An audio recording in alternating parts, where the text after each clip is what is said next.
दोस्तों 28 अगस्त 2025 की ये बात है।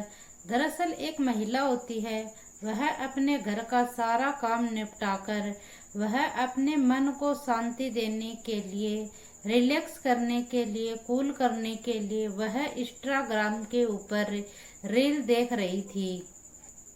और वह महिला रील को आगे से आगे स्क्रॉल करते करते उस महिला की जो नज़र है वह एक रील के ऊपर रुक जाती है। वह रील कुछ ऐसी थी कि जिसमें एक महिला और एक पति और पत्नी होते हैं, वह दोनों आपस में जो लिपसिंग कर रहे थे। फिर वह उनकी आईडी के ऊपर जाती है और जाने के बाद वह उनकी बहुत सारी रीलें देखती है और फिर वह उसकी बहुत सारी वीडियो देखती है। देखने के बाद वह अपने ही परिवार की एक महिला के पास जाती है और उसे जाकर कहती है कि देखो, यह व्यक्ति ऐसा लग रहा है कि जैसे कि मेरा पति है। फिर वह अपने जो परिवार की जो महिला थी उसके पास गई। वह बोलती है कि तो यह तो तुम्हारे दिमाग का वहम है, तुम्हारे दिमाग जहन में बस एक ही बात बैठ गई है कि हर कोई दिखने वाला मेरे पति के जैसा वह मेरा ही पति है। और वह कहती है कि जब तुम्हारा पति जिंदा ही नहीं है तो तुम्हारा ये पति कैसे हो सकता है। तो वह महिला यह बात मानती नहीं है। वह कहती है कि चाहे कुछ भी हो जाए, आप मानो या ना मानो, मेरा पति यही है और मेरा पति जिंदा है। फिर यहाँ से इस महिला को कुछ तसल्ली नहीं मिलती है तो फिर ये नज़दीकी पुलिस स्टेशन में जाती है और नज़दीकी पुलिस स्टेशन में जाने के बाद यह महिला वहाँ एक बड़े साहब से मुलाकात करती है और बड़े साहब से मुलाकात करने के बाद ये कहती है कि साहब, मेरे घर परिवार वाले सभी एक ही बात कहते हैं कि मेरा पति है वह मर चुका है, लेकिन मैं यह बात किसी भी कीमत पर मानने को तैयार नहीं हूँ क्योंकि मेरा पति जिंदा है और वह कहीं गायब हो चुका है। और आप जांच कर दीजिए, पर कृपया करके मेरे पति को खोज दीजिए, ढूंढ दीजिए, कहीं आपको मिले तो। जैसे यह बात जो सर्किल ऑफिसर है संतोष कुमार, उसने सुनी तो उसने आश्वासन दिया और उसे कहा कि बेटा तुम ऐसा करो कि तुम घर जाओ, हम इस मामले की पूरी जांच पड़ताल करते हैं। और फिर यहाँ पर जब 8 साल के बाद पुलिस है वह अपनी जांच पड़ताल करती है, तब कुछ ऐसा पता चलता है कि जिससे लोग मरा समझते थे, जिसे लोग ऐसा समझते थे कि वह यह व्यक्ति है, यह मर चुका है, और आखिरकार वह व्यक्ति 8 साल के बाद मिलता है। जबकि यह व्यक्ति जिंदा ही नहीं निकलता है, बल्कि यह व्यक्ति है यह दूसरी शादी भी कर लेता है। नमस्कार, राधे राधे, जय श्री कृष्ण। दोस्तों, मैं पूजा आज जो आपके सामने मैं सच्ची घटना लेकर आई हूँ, यह सच्ची घटना है उत्तर प्रदेश के हरदोई एक थाना लगता है और इस थाने क्षेत्र के अंतर्गत एक गांव आता है जिसका नाम है संडाली गांव आता है। और संडाली गांव में ही ऑटो माऊ होता है और ऑटो माऊ का रहने वाला एक व्यक्ति होता है जिसका नाम होता है जितेंद्र कुमार। यह व्यक्ति औद्योगिक फैक्ट्री में मास्टर कटिंग का काम करता था और इसी बीच में उसके पास एक मुरार नगर की रहने वाली एक सिलू नाम की लड़की होती है जिससे उसका रिश्ता लग जाता है। और फिर यहाँ पर दोनों परिवारों का आपस में मिलना जुलना होता है और रिश्ता है वह तय हो जाता है। रिश्ता तय होने के बाद आखिरकार शादी की जो तारीख है वह निकल आती है 28 अप्रैल 2017 और 28 अप्रैल 2017 को इनकी शादी हुई थी।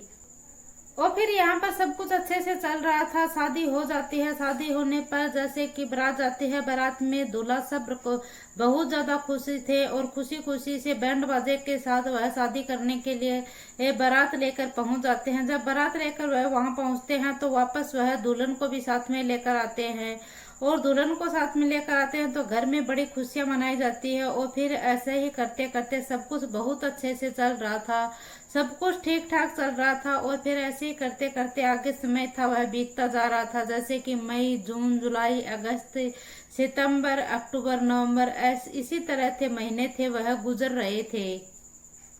और फिर एक दिन है वह अचानक से जो उसके घर में था, शीलू के घर में शीलू के साथ मार पिटाई थी, उसका दौर कुछ ज्यादा ही हो जाता है क्योंकि उसके घर में कहा सुनी तो अक्सर हुआ ही करती थी। लेकिन 13 नवंबर 2017 को शीलू को इतना ज्यादा गुस्सा आता है कि और फिर ये सिल्लू है, यह अपने ससुराल से अपने मायके चली जाती है। जब ये सिल्लू अपने मायके गई थी तो इस समय यह प्रेग्नेंट थी, उसके पेट में एक बच्चा भी पल रहा था। सिल्लू अपने मायके तो चली गई थी, लेकिन उसको इंतजार था कि क्या पता उसका पति उसको लेने आएगा या ससुराल से और कोई उसे लेने के लिए आएगा।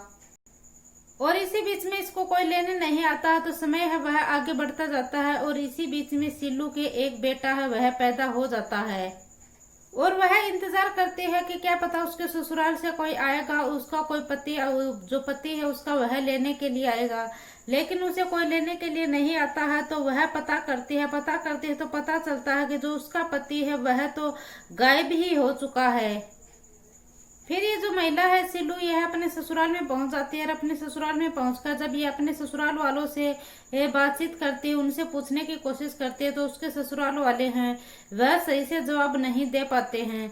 और फिर जो यह महिला है सिल्लू, यह अपने बच्चे को गोद में लेकर यह सिंडोला थाना होता है उसमें पहुंच जाती है, और वहां जाकर कहते हैं कि साहब मेरा पति है जिसका नाम जितेंद्र उर्फ बबलू है, और वह अचानक से लापता हो गया है, उनको ढूंढने में आप कृपया करके मेरी मदद कीजिए। और पुलिस है वह इस मामले को ज्यादा गंभीरता से नहीं लेती। वह महिला है वह थाने जाती थी अक्सर, और थाने से वापस आ जाया करती थी। वह महिला रोज बहुत ज्यादा परेशान होती थी, अपने बच्चे को गोद में लेकर वह थाने चक्कर पर चक्कर लगाए रही थी। फिर यहाँ पुलिस स्टेशन में इस महिला की ज्यादा सुनाई नहीं होती है, तो यह महिला है यह एक वकील के पास जाती है, और एक वकील को अपनी सारी आप बीती बातें बताती है कि ऐसे ऐसे मेरा पति गायब हो चुका है, और पुलिस भी उसकी कोई ज्यादा हेल्प नहीं करती है। फिर यहाँ पर एक जो न्यायालय में आदेश दायर किया जाता है, तो उस आदेश के मुताबिक इसकी एफआईआर दर्ज भी की जाती है, और इसमें जो इसका पति है उसको खोजने में भी, ढूंढने में भी इसकी हेल्प की जाती है। फिर जब कोर्ट इसमें आदेश देता है कि एफआईआर दर्ज करो, तो तभी पता चलता है कि 22 अप्रैल 2018 को जो जितेंद्र का परिवार है उस परिवार वालों की तरफ से एफआईआर दर्ज करवाई गई थी। एफआईआर दर्ज में कहा गया था कि जो हमारा बेटा है वह लापता हो चुका है, और उनका ये भी कहना है कि जो हमारा बेटा गायब हुआ है, उनका गायब कराने के पीछे जो उसकी पत्नी सिल्लू है उसी का हाथ है, उसी ने कहीं ना कहीं हमारे बेटे को गायब करवाया है। और सिल्लू का ससुराल वालों का यहाँ तक यह भी कहना है कि जो सिल्लू के परिवार वाले हैं, मायके वाले हैं, वह हमारे बेटे की हत्या कर दी है, और उन्होंने जो उसकी डेड बॉडी थी उसको कहीं पर छुपा कर दफना दिया है। फिर यहाँ पर पुलिस ने इस मामले को जैसे पहले लिया था उसी तरह से अब लिया था। न तो लड़की को पुलिस पूछती है कि तुम्हारा पति कहाँ पर है, और न ही लड़की के जो मायके वाले हैं उनसे पूछती है, नए ससुराल वालों से बात करती है पुलिस। जैसे कि यह केस पहले चल रहा था अब भी ऐसे ही चल रहा है। और ये लड़की थाने जाती है और पुलिस वालों से बोलती है कि मैं आप मेरे पति को कहीं से भी खोज कर ला दीजिए, मेरे पति की कहीं से भी तलाश कर मेरे पति को आप ढूंढ दीजिए।